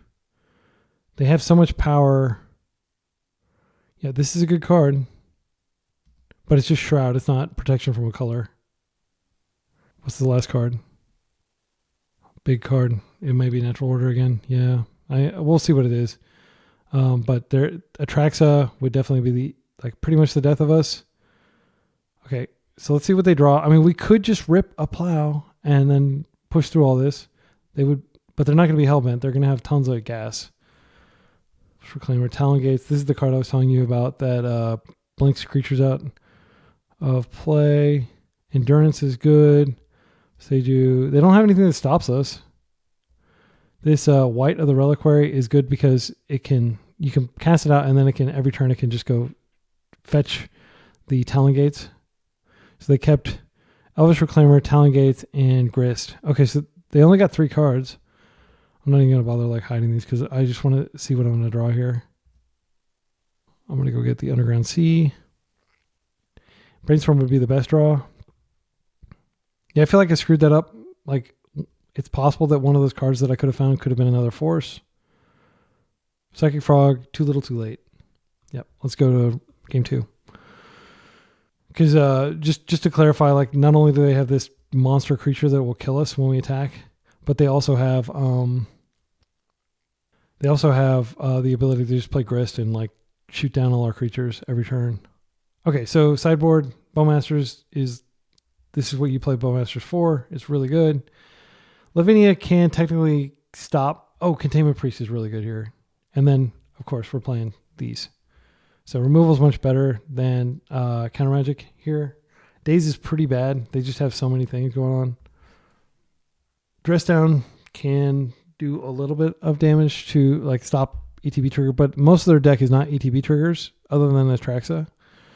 I think this might be worth playing. Let's think about this. Okay, so we don't care about Graveyard. Technically, these can be okay in terms of knocking power off of White of the Reliquary, but it's not worth doing in my opinion. So if we do that, then we got 60 cards. It's a nice clean substitution of effectively 4 removal spells and 2 hate creatures. Brazen Borrower is pretty weak here. I'm trying to think of whether Brazen Borrower accomplishes anything. They're not. It's not like they're playing. And these are old lists. It's not like they're playing Merit Lage, so we don't really have to worry about that. Spell Pierce can be relevant. Stifle is also relevant. Yeah, I think these are the substitutions. I don't think we make any other changes. All right, so we get a game on the play. We were on the draw the last game, right? Or were we on the play? Yeah, we've been on the draw, I think, almost every game, every match. Okay, so this is a Thoughtseize opener, which is strong. Frog, they don't have removal in their deck, basically. So, yeah, this Frog is strong. So I think we Thoughtseize into Frog. And then we hope that they can't catch up with that. I'm a little disappointed to see this Mountain. They don't do anything to our mana. Well, they may play Choke. Okay, the scariest card in their deck. Green Sun. Oh, so they've got a pretty stacked hand here. This is really good. They've got a creature in Dryad Arbor, and then they've got a Cradle as well. White is really good, stand alone. I think we have to take the Fatal Push, though, if we want to get Frog out. Yeah, we take the Fatal Push, and then White of the Reliquary. Yeah, it doesn't get buffed by that. So next turn, Frog, and then I imagine they're probably going to lead with Dryad Arbor. Or, they might Green Sun Zenith into Dryad Arbor off Boseiju. Oh, they drew a Verdant Catacombs for turn. That was kind of bad. They shouldn't have shown me that. But I guess they might want to hold Boseiju. I don't have any artifacts or enchantments in my deck. That's fine. Next turn, they're going to have white. Best draw would be Plow, maybe. Force wouldn't be the worst. Okay, Tamiyo is not what we're looking for. I'm going to go ahead and do this. Hopefully they don't draw removal next turn. We know they didn't draw removal this turn. They are going to be able to Green Sun. Let's see, they could play the land, and then they could play the Cradle. No, they can't do both. They could white, and then they could... They're just going for 3. For 2. This is one of those situations where, you know, having days in the deck would be good. But being on the play, like, yeah, I could have cut some of these creatures, I guess. Yeah, that's a really good creature. Fortunately, we do have tons of interaction for it if we can find it, but it'll hold our Psychic Frog at bay for now. So if we don't have anything better to do, we'll probably just deploy Tamiyo. Because this can only block 1 creature a turn. But like the more time we give them, the worse things get for us. So I'm definitely inclined to brainstorm here and hope to find one of our many, many removal spells. We didn't. But I'm not complaining about what we found. I'm going to put this back for sure. And I'll put back Redundant Tamiyo. Now I'm going to fetch. I'll get an Underground Sea. I'm just going to Thoughtseize them again. I want to get the white out. Oh, that's the only card we can get. But that's a good card to get, for sure. So now I'm going to play Tamiyo. And sadly, Murktide is going to just be on Force of Will duty if they do draw a good card. As good as he is, we need to get our engines on the line, and we need to have double attackers so that, like, this doesn't matter. Like, Tamiyo will still stack up clues either way. And now we have to... The way we lose is definitely to a Giant Green Sun or a Giant... or a Natural Order. So we kind of have to keep the Force on hand. They have tons of mana. They're not doing anything. Attacking with a Scrub Ranger. I don't think it hurts to just block this. No, we can't block it. Never mind. Okay, so we're taking 2. Yep, it's a good attack. We're already at 13. Is that right? Yeah. I mean, they're doing damage. I think that might have been a bad play, though, because now we can attack with Psychic Frog, unless I'm missing something. Oh. I would be fine with them blocking Psychic Frog. I think I'm just going to attack. I want to keep my cards in my graveyard. What is this? Fatal Push? I will defend Psychic Frog. Oh, it's green. Oh, yeah. I didn't think about that. Yeah, they can just untap it. That's fine. So they're going to be able to just block the Psychic Frog. But they kind of like time walk themselves a bit. I should have, before blocks, I should have drawn a card because I might have ripped a Plow. That works. I'm just going to go ahead and do this.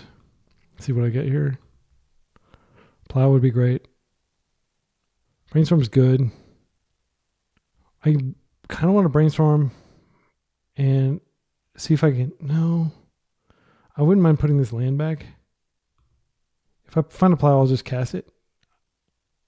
Okay, what are they doing here? Talon Gates. Okay, they're just... Oh, I didn't even think about that. They just don't want our Tamiyo to flip. That's fine. Yeah, it didn't even occur to me that Talon Gates would... that Tamiyo would flip there. Pretty perfect. Okay, so we're going to put this back. Actually, this is more important here. Yeah, I'm going to go like that. Now I'm going to play this out. And I am going to plow that. And it's worth noting that had I just cracked my clue immediately before blocks, I could have found that and my frog could have gotten through.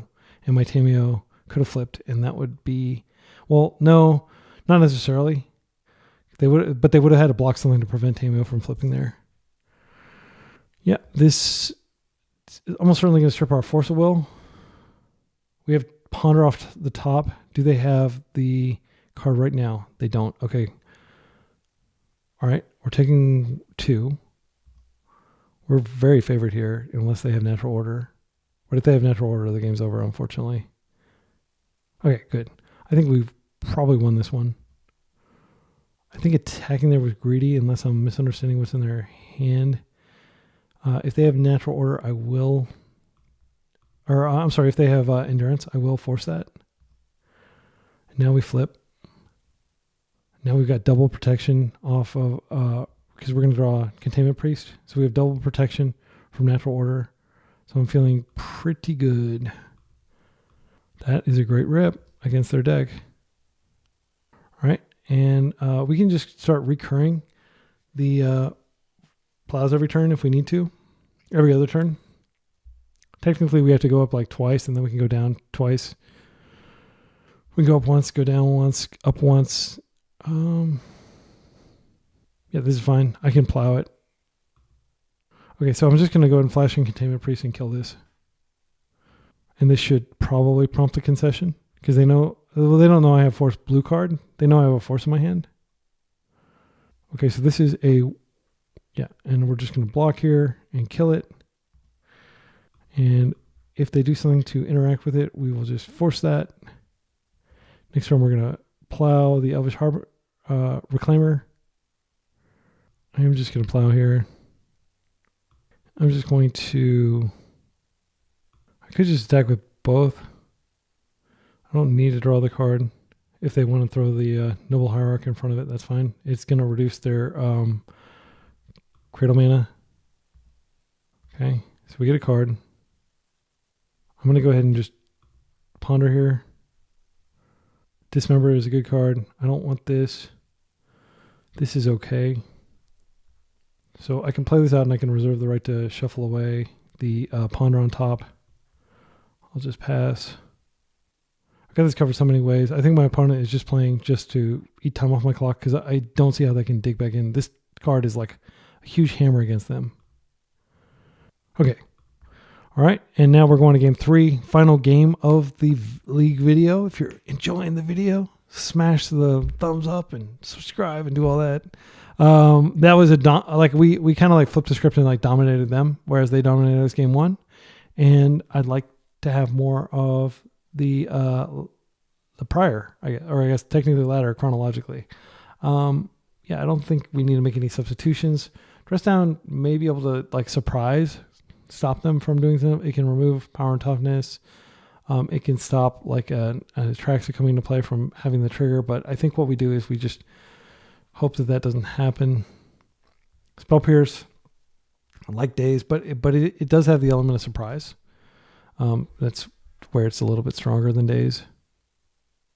Yeah, on the draw, we're definitely not bringing in Daze. I think I'm going to keep my very removal heavy configuration here. So an ideal opening hand for us would be probably like a Force blue card and 2 to 3 removal spells and 2 to 3 lands. We did get that, but we didn't get enough lands. And I'm not going to keep a no blue mana hand. This hand is quite good. We don't have Force blue card, but we do have Containment Priest. The Murktide is the obvious thing to put back. And let's hope that they don't Thoughtseize us, because if I can get this Containment Priest into play, we're going to be in a very strong position. So turn 1 is going to be Thoughtseizing them. Turn 2 is going to be Containment Priest. Unless they have an extremely slow start. Tamiyo into Brainstorm is also an option. Yeah, but we can have either of those paths. But I think they're probably going to take the Containment Priest. It's really strong against them. They might take the Tamiyo, which I'd be elated if they took Tamiyo. They may have brought in Snuff Outs. A lot of these decks, they don't play any removal, and they'll play like Snuff Out as their removal spell. Oh, they Thoughtseized our Thoughtseize. I'm fine with that.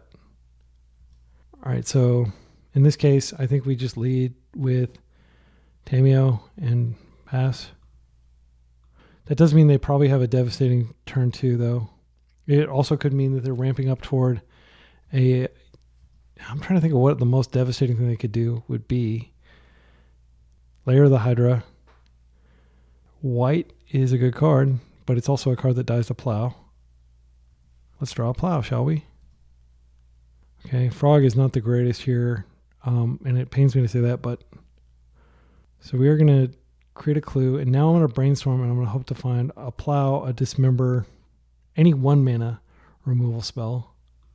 We found a plow, which is perfect. Okay, so I'm going to put this back.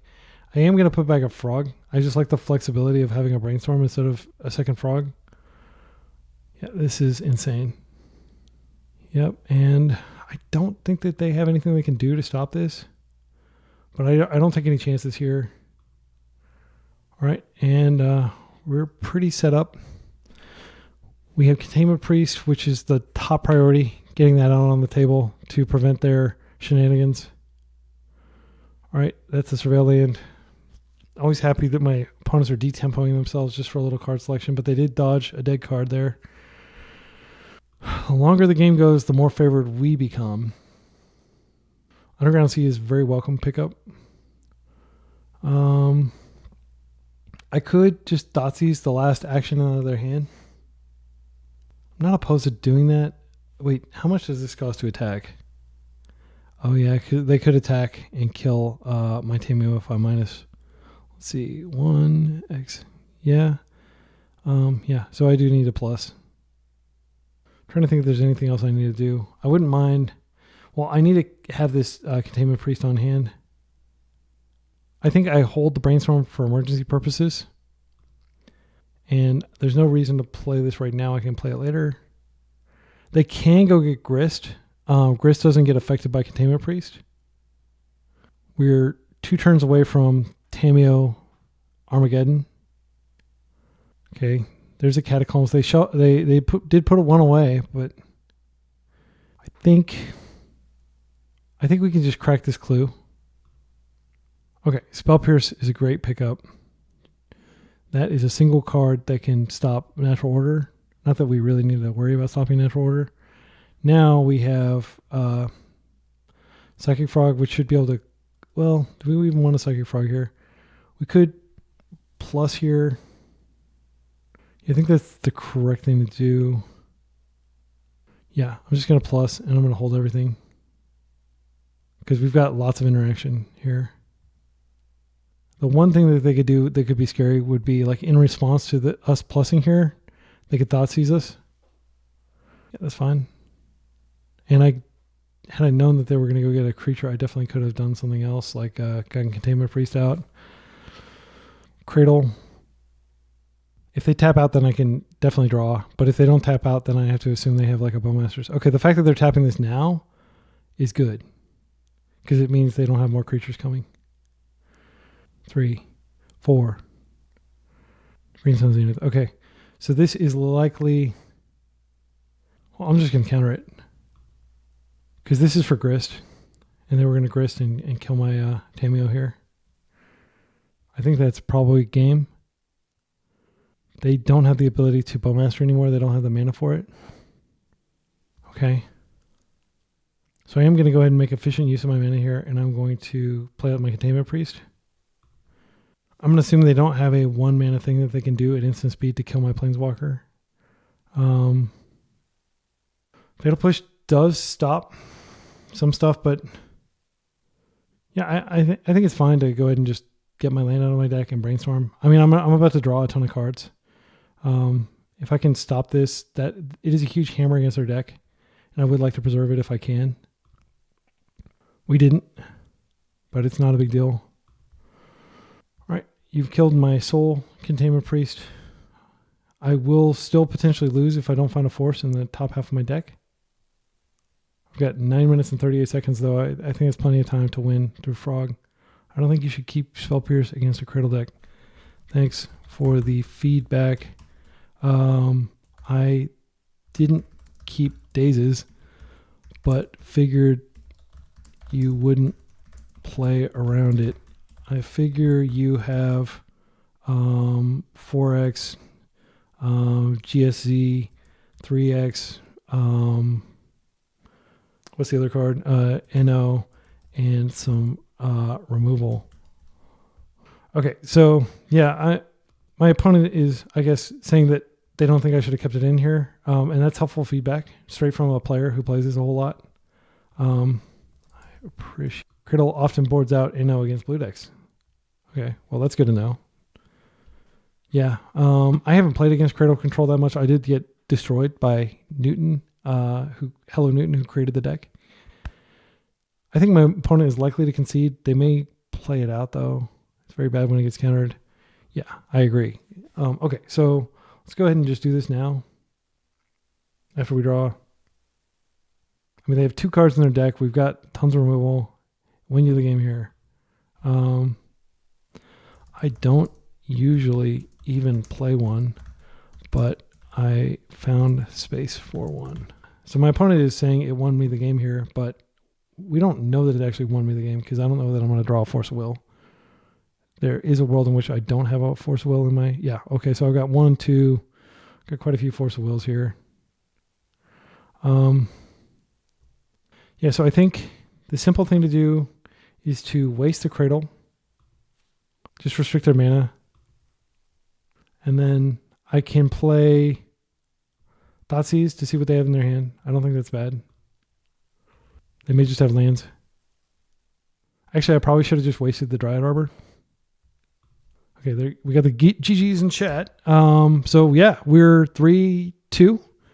So we did clinch the positive record after defeating. So if I recall, we lost to Eldrazi and we lost to Blue-Black Tempo, which I did not expect. I figured we were like the better Blue-Black Tempo because we have lots of great removal and stuff. Yeah, GGs. I guess they'd already disconnected, so it's not going through. Okay, so, but we did win against the decks that we actually have kind of a bad matchup against. Like, we got very lucky to beat Cradle Control there. It's not a favored matchup by any means. And we also got pretty lucky to beat Stifle Breakfast so cleanly. I don't think it's a bad matchup by any means, but it's not just like I'd say it's probably a 50-50. We're probably better equipped to beat it than most decks, actually. So maybe it's a 60-40 because we have lots of removal. We have lots of stack-based interaction. We can go after the mana in a way that few decks can because the Stifles just give us additional reach. At no point was it like, damn, I didn't like having all the Wastelands in. I think they were really good here. I think the mana was super duper awesome. Like just having all duels except for the island. We never got Blood Mooned that it resolved. So the island wasn't really necessary, but it was good to know that it was there just in case like we got into a situation where we needed it. I feel like having the main deck Dismember does give you a lot of reach against decks that play Harbinger of the Seas and Magus of the Moon. So yeah, this is a great, like definitely in favor of playing a lot of removal. That definitely, like every single matchup we played, removal was relevant, super relevant. And I wouldn't even fault people for playing like 7 or 8 removal spells in their deck. Like you could easily take out this Spell Pierce and make this like another prismatic ending. But we did see the power of Spell Pierce in that final game. And I do think it's a surprise because most people don't play it. And because we're denying their mana, a lot of people are squeezed. And there are a lot, like this is usually a defensive spell. Like I could see us saving a Murktide or saving a Psychic Frog by countering like a plow or a push. So yeah, I think it's nice to have it. And all 4 daisies, like there wasn't ever a situation where I was like, I keep drawing daisies. Like granted, this was a small sample size, but I felt like we had plenty of threats. I never felt like, oh, we're just sitting here waiting for, I think there were more situations where we were waiting to draw a land than waiting to draw a threat. And with 2 engine cards in our deck, Tamiyo and Psychic Frog, I felt like we were drawing enough cards that we could overpower a lot of our opponent's strategies. Containment Priest, obviously very strong in the Cradle Control matchup at the end there. We never got a chance really to see how strong. Well, Lavinia did come in the red deck wins, the Moon Stompy deck, and we got the Force Negations in on that as well.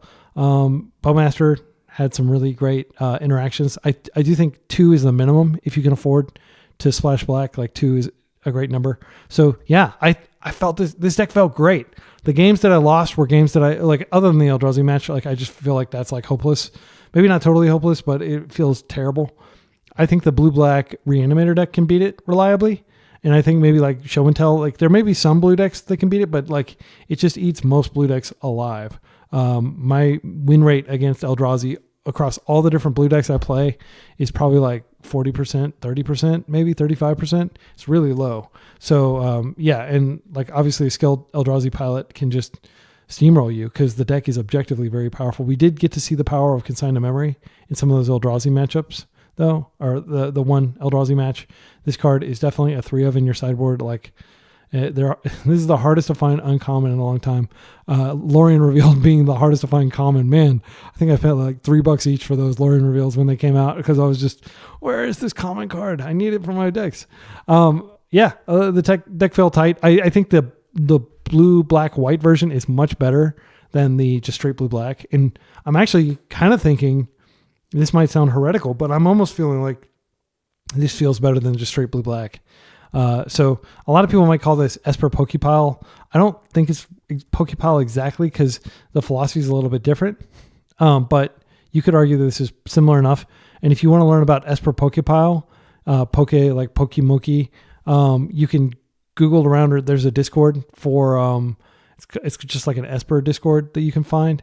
And, that Discord has a lot of conversations about like Esper Pokepile, and the current thinking is, oh, this isn't a very good deck. But, with Eldrazi, like we saw how hard it was for them to remove our Murktide. We did get a game. Did we get a game against them? I can't remember actually. But, getting this out and hitting them, it's really powerful. And, we saw some of the synergy between Psychic Frog and Murktide. And I think 3 is the right number of Murktides. So I think this exact creature split right here, like I'm very happy with it. So anyway, I've talked a whole lot about the deck, but as you can tell, I'm very high on this deck in terms of my assessment of its capabilities. And it'll remain to be seen whether this is indeed better than just playing Nethergoyfs. But I mean, based on what it felt like, it certainly felt like more powerful. Plow is just so much better than Fatal Push. Prismatic Ending is just such a great answer to like weenies and stuff. We saw even in the decks, even in the games we lost versus blue-black tempo, Prismatic Ending was an all-star. It was removing lots of threats, right? So the biggest weakness of the deck is, of course, the fact that it's a 3-color deck and can be wasted, and that's what happened. We got disrupted pretty heavily in the blue-black tempo deck. And if you just go to like blue-white and you're just playing like Dreadnought, like really the only blue-white tempo thing that's viable, I think, is Dreadnought. I don't think blue-white, with the Knight of the White Orchid, or what is it? The White Orchid Phantom. That's it. Yeah. I don't think that is a viable card in Legacy, frankly. I've played against it so many times and just been like, okay, I'll go get a basic. Okay. So you just like ghost quartered me, but I've still got this land and I'm still going to play a Psychic Frog, So I think that if you're going to go, into blue-white territory, you probably want to be playing Dreadnought. And I'm not sold on Dreadnought being that strong. Even though I love it, I'm not totally convinced that I would take that to Eternal Weekend because there's just so much Fatal Push out there. And, if there's a Plow, hey, I gain 12 life at least, right? But like Fatal Push is really deflating when you like work really hard to get your Dreadnought into play and like, oh, here's this removal deck that practically every deck has 4 copies of, So yeah, I would say, something like this or like blue-black tempo is going to be my most likely pick for Eternal Weekend. I am, I love playing 3 colors. I love playing more than 2 colors. I'm not a 2-color. I don't know, something about having extra colors and being able to play with all my FBB dual lands and being able to cast powerful spells like Swords of Pleasures alongside Psychic Frog and being able to Prismatic Ending for 3.